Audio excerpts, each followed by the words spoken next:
Tales of Moonlight and Rain. Ugetsu monogatari. Bupposou Buddha, Dharma, monk.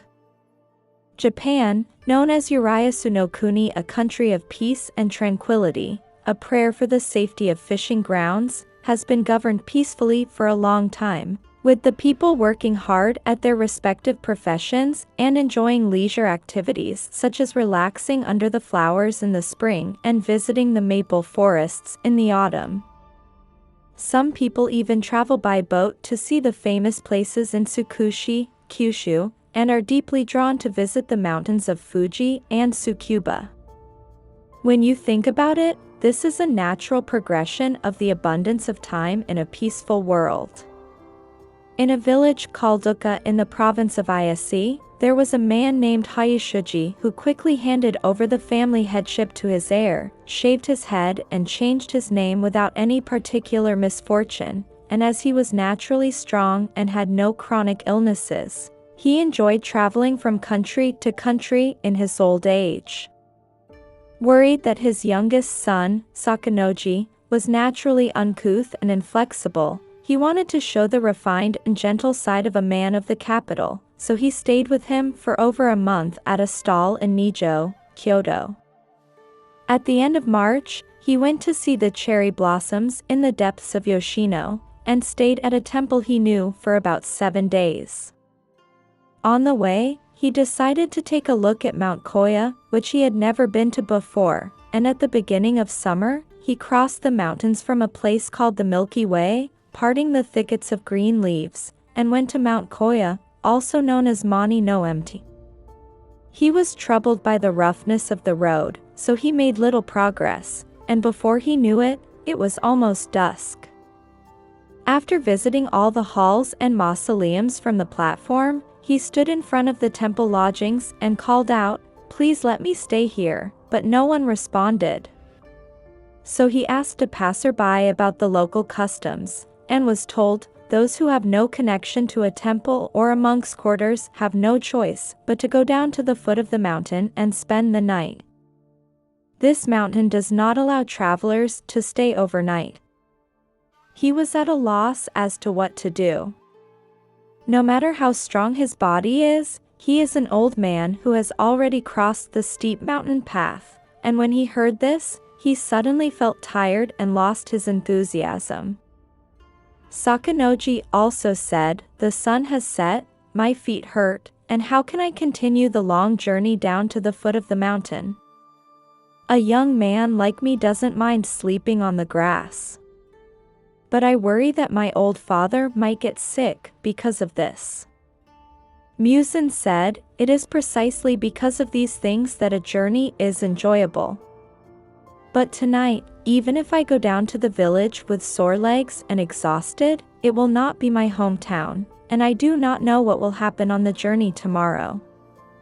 This mountain is the most sacred place in Japan, and the immense virtue of Kobo Daishi is beyond description. I should have come all the way here to pray all night and ask for a peaceful death in the next life, but tonight is a good time, so I will chant the Nimbutsu at the Daishi's mausoleum." So he walked along the approach to the inner sanctuary lined with lush cedar trees, and eventually arrived at the lantern hall in front of the Daishi's mausoleum. He went up to the veranda, spread out his rain gear, made a seat, and sat down, chanting the Nimbutsu quietly, but he felt somehow lonely and uneasy as night drew on. This mountain is flat for about 5 kilometers around, there is not a single unsightly forest in sight, and even a single pebble has been cleared away to make it a blessedly sacred place. However, as expected, from the area around the lantern hall, the temple is far away and the sounds of chanting Dharma and the sound of bells cannot be heard. The trees grow tall and thick, towering above the clouds. The sound of water trickling by the roadside can be heard clearly and softly, and somehow the silence of the night makes one feel lonely. Unable to sleep, Muzen spoke to Sakuji. "The power of the Daishi's virtue is such that even spirits reside in the earth, stones, plants and trees that are soulless, and even today, more than 800 years after the temple was founded, it is still more vivid and sacred than ever. The accomplishments left behind by the Daisher and the historical sites he visited are numerous throughout Japan, but among them, Mount Koya is the most important Buddhist training center. While the Daisher was still alive, he accompanied a Japanese envoy to China to study, and after mastering the mysteries of Shingon Buddhism there, he said, "The place where this Senkatsu rests is the sacred place where I can spread my teachings," and raised the Senkatsu in the sky.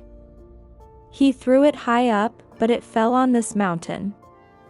I have heard that it landed on the Sanko pine tree in front of the Danjo Goaido Hall. It is said that every plant and tree on this mountain, every spring and rock, has spiritual power. The fact that I have ended up spending the night here tonight is a blessing not only from this world, but from a past life as well. Just because you are young, you must never neglect your faith, he said in a low voice, but even his voice carried through the silence of the night, making me feel uneasy. The sound of birds chirping, beep, beep, echoed and reached my ears, probably coming from the woods behind the Daisher's mausoleum. Hearing this, Muzen was awakened and thought, "Ah, what an unusual voice to hear. The bird that is singing must be called a Buddha, Dharma, or Sangha." I had long heard that it lives on this mountain, but no one has ever actually heard its voice. So tonight it is staying here and I have been able to hear its blessed voice, perhaps a sign that it has atoned for its sins and created good. That bird originally chose to live in pure places. The fact that it lives in Mount Kashapa in Ise Province, Mount Futura in Shimizu Province, Mine Daigo in Yamashiro Province, Mount Kinagayama in Kawachi, and above all this Mount Koya is well known to the world, as it is written in the poems composed by the Taisher. Kanran Dakusa Suduno Akatsuki Sanbana Ko Idio Nekiku Idio Koiri Haitoka Karori Season Unsui Tomoni Ryuryu. As I was sitting alone in a grass hut in a lonely forest, welcoming the dawn, I suddenly heard the voice of a bird chanting the three treasures of Buddha, Dharma, and Sangha. Even a single bird has a voice that chants the three treasures, so when I hear it, I too have the heart to respond and display my Buddha mind. The bird voices and human minds of sentient beings, the clouds and flowing waters of non-sentient beings, all that exist on this mountain have revealed the Buddhist virtues of Dharmakaya Tathagata and have entered the state of enlightenment. This is the poem, but there is also this old song. Mat Tsunamin Suzukanaru Akabanoni Ayajit Kikiba Bupposou Naku. As the peak of Mtamatsuo quietly opens at dawn, I look up at the sky and listen to the sound of the Buddha's voice. Long ago, Enro Hoshi of Saifukuji Temple was a devout follower of the Sutra of the Lotus Flower of the Wonderful Law, and it is said that the deity of Matsunu's shrine had this Buddhist priest always serve Enro Hoshi, so it is known that he lived in the sacred grounds of Matsunu's shrine, as in this song. However, tonight, by coincidence, I have already heard the voice of this Buddhist priest, so how could I not be interested in being here?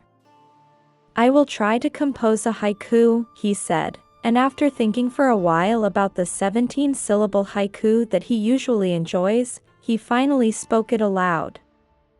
The sound of the birds is also a secret mountain thicket. Taking out his small travel inkstone, he wrote down this poem by the light of the imperial lamp, and as he strained his ears, hoping to hear one more voice, he suddenly heard the stern voice of the guardian coming from far away in the direction of the temple, gradually drawing closer.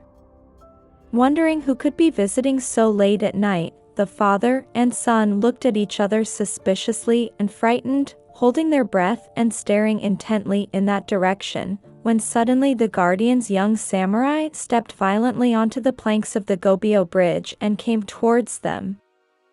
The father and son were surprised and hid themselves in the corridor to the right of the lantern hall, but the samurai quickly found them and said, "Who are you?" "It's His Highness. Come down quickly." The two quickly got off the veranda and prostrated themselves on the ground. Soon the sound of many footsteps was heard, among which the sound of shoes echoed particularly loudly as a nobleman wearing a boshi hat and naoshi entered the hall, with 4 or 5 accompanying samurai sitting on either side of him. The nobleman asked his attendants, "Why aren't the others coming?" The samurai replied, "We will come shortly." At that moment, the sound of footsteps was heard, and a group of imposing warriors and monks with shaved heads entered the room. They bowed respectfully to the nobleman and went up to the hall. The nobleman turned to the nobleman and asked, "Hitachinasuk, why is he late?" The warrior replied, "Shure and Kamagi said they were going to serve sake to His Highness, and were busy, so I wanted to prepare some food to go with the sake, which is why I was late." Then, as they laid out the snacks they had brought and recommended them, the nobleman said, "Mansaku, pour me a drink." Hearing this, the handsome young samurai respectfully stepped forward, picked up the sake cup and poured the drink. After that, people passed cups around and the banquet became lively. Soon the nobleman spoke again, saying, "It's been a long time since I've heard anything about you. Call me in." He seemed to be calling people one by one from the front, and just as Muzen was prostrating himself, a large monk with a broad face and well-defined features appeared from behind him. He adjusted his monk's robes, stepped towards the hall and sat down at the back of the crowd. The nobleman then asked the monk various questions about old songs, stories, and old words, and the monk answered each one in detail. The nobleman was so impressed by the replies that he said, "Give him a reward for now." A samurai asked the monk, "I have heard that Mount Koya was opened by a virtuous monk, and that even spiritless things such as earth, stones, plants, and trees have received the virtue of the Buddha and are imbued with a soul. However, the water of the Tamagawa River that flows through here is poisonous, and if a person drinks it, they will be poisoned and die." To warn people against this, the master composed a poem that reads, "Even if you forget, travelers should not draw and drink the water of Tamagawa River deep in Mount Koya, because it is poisonous. Wajaretamo kumiya shitsurin tabi batono kuyanu kuno Tamagawana mizu." Even if you forget, travelers should not draw and drink the water of Tamagawa River deep in Mount Koya, because it is poisonous. I have heard that there is a saying that goes, "Why did a person as virtuous as the master not drain this poisonous stream?" It is strange, but what do you think? The priest replied with a smile, "This poem is included in the Fugashu." The inscription clearly states, "The river Tamagawa, on the way to the inner sanctuary of Koyasan, has many poisonous insects floating in its water, so it is forbidden to drink from this stream." After this poem was composed. So you are right. However, I think your doubt is not unreasonable because the master had the spiritual power of a god and could do anything he wanted, so it is possible that he could have summoned an invisible god. When I think about the great feats that people all over the world admire, such as using a sword to open a path where there was none, hollowing out a rock that is easier than digging earth, sealing off a giant snake, and making a transformed bird submit, I can't help but think that the text of this song is not genuine. Originally, this river called Tamagawa existed in many countries, and all the songs about Tamagawa praised its pure waters, so this Tamagawa was not a poisonous stream, and the meaning of this song is that the people who come here to pray to the fact that such a famous river exists on this mountain, even if one forgets about the scales, one will be drawn to the purity of the flow and will instinctively scoop up a cup in one's hand to drink. This is what the poet likely intended to express, but it seems that someone in later generations, lured in by the delusion that the water was poisonous, created this note. Also, if we look more deeply, the tone of this poem is not the style that was used in the early Heian period when Kobo Daishi was alive. In Japan, there are old words such as tamakazura, tamadare, and tamajinu, which praise good form and purity. Since it is a word, in the same way, pure water is praised as tamamizu, tamanoi, tamagawa, etc. Why would one attach the word tama to a poisonous stream? People who simply worship Buddha and are ignorant of poetry are prone to misinterpret the meaning of poems like this. In contrast, you are not even a poet, but you have questions about the meaning of this poem. It is truly an act of refinement and nobility, he said, praising the warrior greatly. Nobles and everyone else in the vicinity repeatedly praised this theory, saying that it made sense. Just then, the sound of a chirp boop, boop was heard from behind the hall. The nobleman raised his glass and said, "It's been a long time since I've heard the chirps of the monks, but this has really added to the excitement of tonight's banquet. How about a haiku, sir?" The monk respectfully replied, "Your Highness has already heard my short haiku. There is a traveler staying here tonight, and he was humming a modern haiku poem a while ago. It will be a rare sight for your Highness, so please call him in and listen."